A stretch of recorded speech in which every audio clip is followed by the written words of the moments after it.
चलिए अब शुरू करते हैं मगध के बारे में। अभी हमने क्या देखा है, कैसे वाजी और अंग के बारे में देखा है कि वो क्या थे, प्रीलिम्स फैक्ट्स हमने देख लिया है। अब हम बात करेंगे मगध एम्पायर की। देखिए मगध में कुल 4 एम्पायर आते हैं, बृहद्रथ, हरियाणा, शिशुनाग और नंद। अब इन चारों ये जो डायनेस्टी में अलग अलग इसमें रूलर आएंगे, उन रूलर का काम क्या होगा। मगध जो है ना, देखिए अभी इस रीजन में है यहाँ पे, ठीक है। अब सारे रूलर का एक काम होगा कि इस मगध राज्य को, इस मगध साम्राज्य को, एम्पायर को, डायनेस्टी को पूरा बड़ा करते जाएंगे ये एक के बाद एक। और बड़ा करने के लिए करना क्या होगा, अपने आसपास के महाजनपद को ये जीतते जाएंगे। जैसे अंग को जीतेंगे, फिर यहाँ पे जीतेंगे वैशाली को, उसके बाद कोसाला को, फिर अवंती को। क्लियर है। तो अभी हम देखते हैं कि कैसे कैसे क्या है। और इसमें मगध में ना भर भर के प्रीलिम्स के फैक्ट्स बनते हैं, क्वेश्चंस भर भर के। तो आपको ये बहुत इंपॉर्टेंट याद रखना होगा। इसका मैं सेपरेट वीडियो भी डाल दूंगा, ये इसमें ये भी कंबाइन है, प्लस एक इंडिविजुअल वीडियो रहेगा मगध का। चलिए शुरू करते हैं। सबसे पहले आती है बात बृहद्रथ डायनेस्टी का। तो इसका फाउंडर कौन थे, बृहद्रथ। और इनका जो इनिशियल कैपिटल था वो था ग्रीवराजा या राजगीरा, और इसे हम कहते थे वासुमती। बस इतना ही याद रखना है कि जो मगध डायनेस्टी का सबसे पहला जो एम्पायर डायनेस्टी था वो कौन था, वो था हमारा बृहद्रथ। इसके बाद आता है हरियाणा का डायनेस्टी, ये दी मोस्ट डायनेस्टी है हमारा। इस हरियाणा का डायनेस्टी में 3 रूलर बहुत इंपॉर्टेंट है। पहला है बिंबिसार, दूसरा है अजातशत्रु और तीसरा है उदयन। तो हम इन तीनों के बारे में कुछ फैक्ट्स देखेंगे और ये भी देखेंगे कि कैसे इन तीनों ने मगध को बड़ा किया है, ठीक है ना, अनेक्स करके, कहीं कुछ करके। इनके स्टाइल क्या था, कैसे ये राज्यों को अपने अंदर मिलाते थे। पहले देखते हैं बिंबिसार को। तो बिंबिसार को हम कहते हैं real founder of Magadh. Brihadratha थे वो फाउंड किया था, लेकिन रियल फाउंडर हम बोलते हैं बिंबिसार को, क्योंकि इन्होंने मगध को काफ़ी एक्सपैंड किया था, ठीक है। तो देखिए इसी बिंबिसार को जो है ना हमें अलग नाम से मिलता है कि इनको कुछ और नाम से पुकारा जाता था। वो हमें मिलता है बुद्धिस्ट टेक्स्ट में, वो था श्रेणिया या फिर श्रेणिका, श्रेणिया या श्रेणिका, ये था हमारा बुद्धिस्ट टेक्स्ट में। अब ये होने के बाद अब ये आता है कि आखिर इन्होंने मगध को बड़ा कैसे किया, है ना। तो यहीं पे आता है कि technique use to expand Magadh empire. इनका क्या था कि सरदार पटेल और बिंबिसार, अगर दोनों को हम अगर पैरेलली कंपेयर करके देखें ना, तो ये काफ़ी अच्छा क्वेश्चन बन सकता है, क्योंकि सरदार पटेल का भी वही टेक्निक था जो बिंबिसार का है, ठीक है ना। तो वो टेक्निक क्या था, तो बिंबिसार का ये था कि जो महाजनपद अगर बात से मान रहे हैं तो बढ़िया है, नहीं मान रहे हैं तो उनको जीत लो, उन पर वार करो। और दूसरा, जो उनसे ज़्यादा पावरफुल हैं, उनसे लड़ने पर हारने का डर है, तो उनसे वो अलायंस करते थे। तो याद रखिएगा बिंबिसार का 2 टेक्निक था, एक तो था उनका कंक्वेस्ट और एक था अलायंस, ठीक है। तो अब उसमें क्या किया इन्होंने कि इस कंक्वेस्ट के तहत, इन्वेजन के तहत, उन्होंने इस अंग प्रदेश को, इस अंग जो महाजनपद था ना, इस अंग को मिला लिया ये मगध में। तो मगध अब इतना बड़ा हो गया। अब इसके बाद कौन सा महाजनपद बचता है, अब बचता है आपका वैशाली का। बिहार के अंदर तो 2 ही है ना मगध के अलावा, अंग हो गया, वैशाली हो गए। अंग को उन्होंने जीत लिया, अब कौन बचा, वैशाली। अब वैशाली पावरफुल है, लड़ेंगे तो हारने का डर है। तो क्या किया इन्होंने यहाँ पे कर लिया अलायंस। अलायंस किया, कैसे किया, तो यहाँ पे लिच्छवी, ये जो है ना लिच्छवी आबाजी वैशाली के, ये क्या थे, रिपब्लिक थे, मोनार्क नहीं थे, रिपब्लिक थे। इसलिए यहाँ पे किंग नहीं बोलेंगे, इनको बोलेंगे चीफ थे। यहाँ पे ये वाजी या लिच्छवी के चीफ थे चेतका, और उनकी बेटी थी चेलना।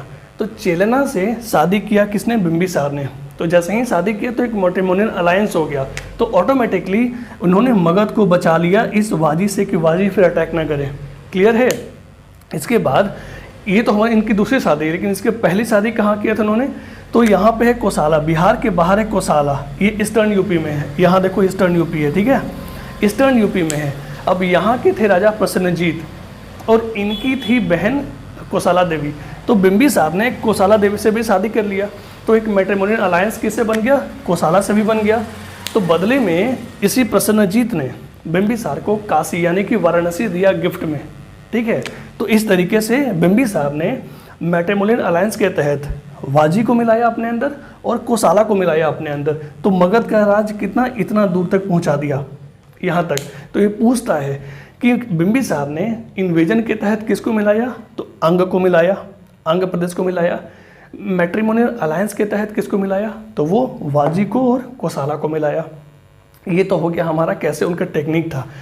इसके बाद हम देखेंगे ना जब हम अजातशत्रु के बारे में पढ़ेंगे तो उसमें देखेंगे कि इसी मैट्रिमोनियल अलायंस को रद्द करते हुए, तोड़ते हुए ये उन पर वार कर देता है। वो बाद में देखते हैं। इसके अलावा और कौन से इंपॉर्टेंट चीज़ है, तो इसमें देखिए कुछ इंपॉर्टेंट फैक्ट्स बहुत ही इंपॉर्टेंट याद रखिएगा बिंबिसार के बारे में, कि इनका एक फ्रेंड था इनका ये कंटेम्प्रोरी थे बुद्ध भगवान के भी और महावीरा के भी। अब एक चीज़ और मिस कर गया, देखिए इन्होंने, हमने क्या बताया कि बिहार के बाहर हमारे 3 बहुत इंपॉर्टेंट थे, कोसाला हो गया, यहाँ पे वत्स हो गया, यहाँ पे अवंती हो गया। तो कोसाला और लिच्छवी, कोसाला यहाँ पे हो गया और ये वाजी हो गया। इन दोनों के साथ मिलाकर क्या किया इन्होंने, मैट्रिमोनियल अलायंस कर लिया। और अवंती के एक राजा थे वहाँ पे प्रद्योता, ठीक है ना, और भी वहाँ पे राजा थे। तो उस समय इनको जॉन्डिस हुआ वहाँ अवंती के राजा का। तो बिंबिसार ने उनके कोर्ट में थे फिजिशियन, यानी कि ऋषि, ये कहते हैं ना डॉक्टर की तरह, वो थे जीवाका। तो उन्होंने जीवाका को भेजा यहाँ पे अवंती में। तो इससे फ्रेंडली रिलेशन बनाया अवंती से, और अवंती बहुत इंपॉर्टेंट है और द मोस्ट पावरफुल था। क्यों था वो हम लास्ट में देखेंगे कि काउजेज क्यों आखिर मगध सबसे ज़्यादा इमर्जिंग हुआ, सबसे ज़्यादा पावरफुल हुआ। तो ये हमारा हुआ, तो ये हमारा बिंबिसार का हुआ कि कैसे बिंबिसार ने इन्वेजन किया और मैट्रिमोनियल अलायंस के तहत मगध को बड़ा किया, ठीक है। इसके बाद आता है कि कहीं ये बुद्धिस्ट टेक्स्ट में हमें ये भी मिलता है कि बिंबिसार ने बुद्ध भगवान को वेणुवन दिया था गिफ्ट में। वेणुवन कहते हैं बैम्बू गार्डन को, जो कि राजगृह में था। तो ये इंपॉर्टेंट फैक्ट हो गया हमारा बिंबिसार के बारे में। क्विकली फिर से रिवाइज करते हैं। बिंबिसार, इनका नाम रियल फाउंडर था ये। इनका कुछ और नाम क्या था, सेनिका या सैनिका। कहाँ मिलता है प्रमाण, बुद्धिस्ट टेक्स्ट में। इन्होंने कंक्वेस्ट करके और अलायंस करके मगध को बड़ा किया। और इनके कोर्ट पोएट थे कौन, जीवाका। क्लियर है यहाँ तक। उसके बाद वेणुवन इन्होंने गिफ्ट में दिया था ये गौतम बुद्ध को। ये हो गया बिंबिसार की बात। अब हम बात करते हैं अजातशत्रु की बात। तो बिंबिसार के थे बेटा कौन, अजातशत्रु। अजातशत्रु में क्या हुआ कि अजातशत्रु जो है अपने फादर की एग्रेसिव पॉलिसी को आगे बढ़ाते गए। जो पॉलिसी बिंबिसार का था ना, एग्रेशन, वो इनका भी ये भी फॉलो करते रहे। लेकिन फिर हुआ क्या कि जब बिंबिसार का डेथ हो गया, तो बिंबिसार के डेथ होने के बाद जो कोसाला देवी, जो यहाँ के थे ना राजा प्रसन्नजीत, जो उनकी बहन कोसला देवी के साथ शादी किए थे बिंबिसार, तो डॉरी में मिला था काशी वाराणसी। तो जैसे ही बिंबिसार जो है ना वो उनका डेथ हो गया, तो काशी विलेज पे प्रसन्नजीत फिर से कैप्चर कर लिया, यानी कि उसको अपने ने कब्जा लिया। तो अजातशत्रु ने प्रसन्नजीत का वार कर दिया, और वार करने के बाद इस कोसाला को अपने अंदर मिला लिया। यहाँ तक क्लियर है। अब उसके बाद क्या किया कि ये होने के बाद उन्होंने फिर लिच्छवी और वैशाली, यहाँ था ना ये वाला, जो यहाँ की चेलाना से शादी किया था बिंबिसार ने। तो फिर यहाँ भी जब ये कुछ कमज़ोर हुए तो अजातशत्रु ने यहाँ भी अटैक कर दिया और मिला लिया। तो यहाँ पे पूछता है कि इसके फादर ने लिच्छवी और कोसाला दोनों के साथ मैट्रिमोनियल अलायंस किया था, और बेटा आया तो दोनों को तहस नहस करके वार करके जीत लिया। तो याद रखिए सेम चीज़, सेम रीजन को फादर ने अलायंस करके अपने में मिलाया था, और बेटा ने सेम रीजन को वार करके मिलाया था। क्लियर है। इसके बाद ये भी जो है ना, इसमें कहा जाता है कि अजातशत्रु पहले जैनिज्म को फॉलो किया था और बाद में बुद्धिज्म को फॉलो किया था। और ये भी कंटेम्पोररी था बुद्ध भगवान का और किनका, महावीर जी का। उसके बाद आता है कि यहाँ पे इसने फर्स्ट बुद्धिस्ट काउंसिल किया था। जैसे ही बुद्ध भगवान का डेथ हुआ था उसके कुछ दिन के बाद इसने फर्स्ट बुद्धिस्ट काउंसिल कहाँ किया था, सप्तपर्णी केव राजगृह में। यहाँ जो है ना राजगृह मगध, यहाँ पे फर्स्ट बुद्धिस्ट काउंसिल किया था सप्तपर्णी केव में। तो ये हो गया ब्रीफ हमारा किसके बारे में, ये अजातशत्रु के बारे में। अब ये आता है कि कहीं कहीं मेंशन है हमारे कि अजातशत्रु बुद्ध भगवान से मिला था। वो कहाँ में चलता है पता, तो एक बरहुत इंस्क्रिप्शन है कहाँ पे, एमपी में। एक उसमें हमें प्रमाण मिलता है कि अजातशत्रु बुद्ध भगवान से मिला था। और इसमें स्क्रिप्ट कौन सा है, ब्राह्मी स्क्रिप्ट हमें है। वहाँ जो बरहुत इंस्क्रिप्शन में स्क्रिप्ट है वो है ब्राह्मी स्क्रिप्ट। तो ये हमारा बिंबिसार का हो गया और ये हमारा अजातशत्रु का हो गया। यहाँ तक क्लियर है। तो अभी यहाँ तक हमने क्या देखा कि मगध जो सिर्फ इस रीजन में था उसने अंग को मिला लिया, तो अब मगध इतना बड़ा हो गया। फिर अजातशत्रु ने इसको भी मिला लिया, लिच्छवी वैशाली को, और लिच्छवी वैशाली फिर यहाँ तक था ऐसे बड़ा हुआ, तो ये पूरा मगध इतना बड़ा हो गया। फिर उसके बाद इसने कोसाला को भी मिला लिया, तो ये भी बिहार, ये जो है ना मगध इतना बड़ा हो गया मगध। अब उसके बाद हम देखेंगे आगे के जो रूलर आएंगे ना, वो अवंती जो है ना यहाँ पे मध्य प्रदेश में, उज्जैन में, यहाँ कैपिटल था, इसको भी कैसे मिलाएंगे। तो फिलहाल अजातशत्रु के बाद आते हैं उदयीन में। अजातशत्रु का बेटा कौन था? उदयन था। अब उदयन जो था ना वो ठीक ठाक रूलर था, बढ़िया कह सकते हैं। तो इसने क्या किया कि इसने ट्रांसफ़र किया कैपिटल को कहाँ से? राजगृह से पाटलिपुत्र। जो राजगृह था ना, राजगृह से पाटलिपुत्र किया ट्रांसफ़र। तो याद रखिएगा, पूछता है कि राजगृह से कौन से मगध रूलर ने राजगृह से पाटलिपुत्र अपने कैपिटल को ट्रांसफ़र किया था? तो वो था उदयन, याद है। और इसी पाटलिपुत्र को हम कहते हैं कुसुमपुर, कुसुमपुर कहते हैं। यहाँ तक क्लियर है? अब देखिए, ये हमारा सिर्फ इतना फैक्ट हो गया उदयन के बारे में, सिर्फ इतना ही याद रखना है। उसके बाद हमारा है कि लास्ट जो हमारा रूलर है ना, लास्ट ये है नागदस का। हर्णका डायनेस्टी का लास्ट रूलर नागदस का, और इसी नागदस को ओवरथ्रोन करके फिर आते हैं शिशुनाग। तो हमारा फिर शिशुनाग डायनेस्टी का फाउंडेशन हो जाता है। यहाँ तक कोई दिक्कत होगा तो कमेंट कीजिएगा। देखिए, फिर आता है हमारा शिशुनाग डायनेस्टी। शिशुनाग डायनेस्टी का रियल फाउंडर कौन है? वही शिशुनाग हैं, और इन्होंने अवंती को अनेक्स किया था। अभी मैंने बताया ना कि मगध अब इतना बड़ा हो चुका है, इतना बड़ा। अब कौन सा नेक्स्ट हमारा महाजनपद बसता है? वो बसता है यहाँ पे जो अवंती है, अवंती, ठीक है, ये बसता है। तो अब इसको भी अनेक्स कर लेते हैं। जब इसको अनेक्स करते हैं तो मगध एम्पायर का रीच जो है ना इतना बड़ा हो जाता है पूरा, ये हमारा इतना। तो अब देख रहे हो मगध कैसे कैसे बड़ा हो रहा है, कंट्रीब्यूशन क्या है अलग अलग रूलर्स का, ये हमारा हो गया। उसके बाद आता है, ये इतना ही याद रखिएगा, उसके बाद इन्होंने वैशाली में एस्टेब्लिश किया था कैपिटल। यानी कि दो तीन चीज़ें कि मगध एम्पायर का जो सबसे पहला कैपिटल था वो राजगृह था, फिर उसको पाटलिपुत्र किसने किया ट्रांसफर? उदयन ने किया। उसके बाद जब शिशुनाग आया तो इसने अपना कैपिटल कहाँ किया? वैशाली। वैशाली कहाँ था? तो गंगा के इस पार वैशाली है, यहाँ पे, ठीक है, ये हो गया। इसके बाद आता है कालाशोका। शिशुनाग का जो था ना बेटा वो था कालाशोका। अब कालाशोका जो है ना वो सक्सेसर था शिशुनाग का। अब कालाशोका के बारे में मिलता है कि इसके दो नाम थे, अलग अलग टेक्स्ट चलता है, पता है, दो नाम थे। पहला है कि इसका नाम था कालाशोका, ये मिलता है वहावंशा, दीपवंशा और महावंशा, दो हमारे बुद्धिस्ट टेक्स्ट हैं। ये हमने आपको पिछले वीडियो में बताया था, ये कहाँ जब लिटरेरी सोर्सेज हमने बात किया था तो बताया था दीपवंशा और महावंशा। तो यही महावंशा में बात होता है कालाशोका का, कि कालाशोका नाम था। और काकावर्ना जो है वो पुराणाज में मिलता है कि कोई रूलर एक ऐसा था जिसका नाम था काकावर्ना। इसके बाद इसमें दो चीज़ बहुत इंपॉर्टेंट है। पहला कि इसने कैपिटल पाटलिपुत्र को परमानेंट कैपिटल बना दिया। देखिए, कैपिटल बहुत पूछता है, एग्जाम में कन्फ्यूजन हो जाता है, तो याद रखिएगा। शिशुनाग जो है वो वैशाली में किया था, और जो है ना कालाशोका, ये दोबारा पाटलिपुत्र को एक परमानेंट कैपिटल बना दिया। यानी कि अब उसके बाद जो भी आएगा ना रूलर ना, वो पाटलिपुत्र को ही एक बेस मान के आगे बढ़ जाएंगे। तो ये हमारा हो गया। दूसरा बात कि इसने 100 साल पूरा होने पे, जब बुद्ध भगवान के जो उनका जो था ना 100 साल पूरा होने पे इसने सेकंड बुद्धिस्ट काउंसिल कराया था कालाशोका। तो ये एक लैंडमार्क चीज़ है, यहाँ याद रखिएगा शिशुनाग वंश में। शिशुनाग वंश होने के बाद लास्ट में हमारा आता है कौन? नंद वंश। अब नंद वंश में क्या था? नंद वंश में महापद्मनंद, ये जो है ना सबसे बड़े थे रूलर नंद वंश का। और ऐसा बोलते हैं कि he is the first empire builder of the Indian history. यानी कि पूरे इंडियन इतिहास में जो एम्पायर का जो कॉन्सेप्ट था ना, जो वो महापद्मनंद ने किया था। बहुत ही भयानक रूलर थे ये, और इनको हम कहते हैं अपरूटर ऑफ ऑल क्षत्रिय। यानी कि अपने आसपास छोटे बड़े जो भी रूलर्स थे, क्षत्रिय जो वंश थे या और भी कुछ थे, सबको तहस नहस कर दिया इन्होंने। इसलिए इनको हम अलग अलग नाम से जानते हैं। महापद्मनंद को इन्होंने लगभग पूरा ये जो है ना सेंट्रल इंडिया और नॉर्थ इंडिया, इस पे हमारा मगध एम्पायर का पूरा वर्चस्व स्थापित किया था, और साउथ इंडिया छोड़कर ये बस रीजन रह गया था। तो हम इसीलिए कहते हैं कि जो महानंद है ना, महापद्मनंद, वो एक्चुअली एम्पायर बिल्डर हैं। उन्होंने पहला एक ऐसा एम्पायर दिया, उसके बाद लेगेसी क्रिएट हो गया। जो मौर्य एम्पायर आया, पोस्ट मौर्य आएगा, गुप्ता आ जाएंगे, लेटर गुप्ता आ जाएंगे, ठीक है ना। तो इसी में देखिए, इसमें कुछ नाम से इनको हम जानते हैं। वो है हमारा महापद्मनंद। महापद्मनंद का नाम तो पहला था एकारत। एकारत मतलब अकॉर्डिंग टू पुरानाज में इनको एक टाइटल दिया गया है एकारत का। फिर इनका नाम है श्रवक छंत्रक, इनका नाम है अपरूटल ऑफ ऑल क्षत्रिय प्रिंसेज। एक और टर्म इनको बोलते हैं श्रवाक छत्रंकक। इस टर्म का मतलब होता है कि इसने सारे क्षत्रियों को तहस नहस कर दिया, काट दिया था पूरा। क्लियर है। उसके बाद इनका एक और नाम है उग्रसेना। इनको महापद्मनंद को हम बोलते हैं उग्रसेना। क्यों? क्योंकि इनके पास विशाल यानी कि ह्यूज आर्मी था, भयानक कैवलरी था इनके पास। कैवलरी के साथ साथ इनके पास जो लोकल आर्मीज होते हैं ना, जो पैदल आर्मी होते हैं, पैदल आर्मी, वो था। एलिफेंट्स की संख्या काफ़ी ज़्यादा था। तो मतलब इनके पास ह्यूज आर्मी था।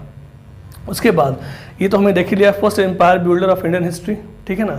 इसके बाद जो हमारे आते हैं रूलर वो है धनानंद।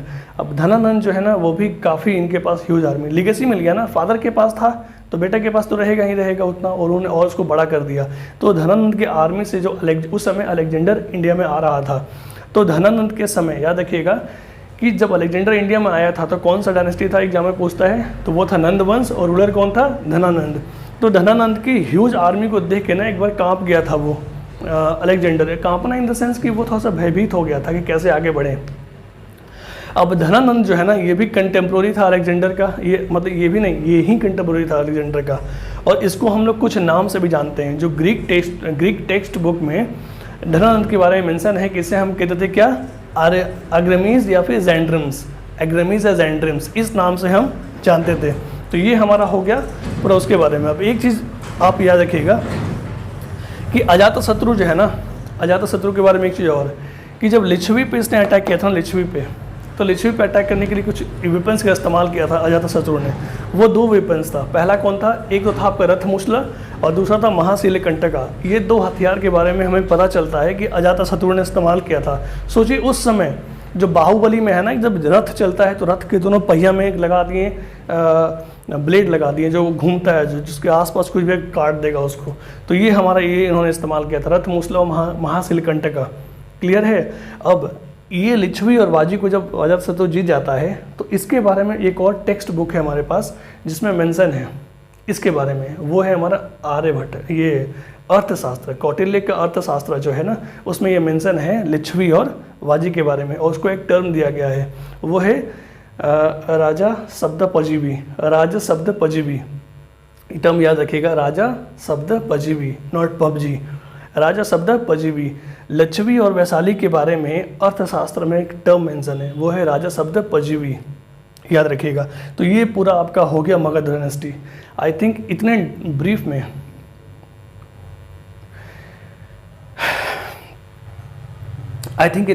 में आपको इतना डिटेल में मैंने बताया है, ये मोर देन एनफ है। इसको आप बार बार देखिए, PDF में डाल दूँगा टेलीग्राम में। अब इसके बाद लास्ट में आता है क्वेश्चन हमारा कि आखिर जो है ना मगध इतना सक्सेसफुल क्यों रहा, मगध जो है वो इतना आगे पावरफुल क्यों निकला। तो उसके आखिर 16 महाजनपद थे ना हमारे पास, अब 16 में से मगध जो है सबसे आगे क्यों निकला। तो इसके 2 कारण थे। देखिए, पहला कि जो हमारा जो मगध का जो रीजन था ना, ये या फिर महाजनपद का 6 सेंचुरी से लेकर 4 सेंचुरी BC तक, इस दौरान आयरन की बहुत ज़्यादा मात्रा मिलती थी। कहाँ पे, हमारा गंगेटिक प्लेन में या फिर इस रीजन में आयरन का बहुत ज़्यादा अबुंडेंस था। Abundance of iron was there in the region of the Gangetic plain and the south part of the Bihar, इस समय जो रीजन था।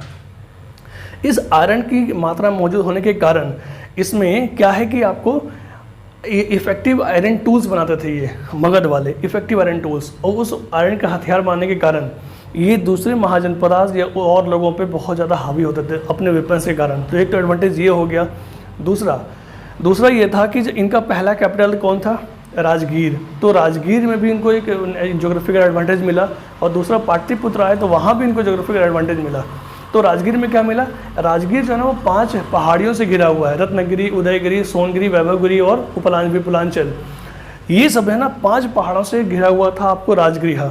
तो राजगृह को भी एक नेचुरल डिफेंस मिल गया।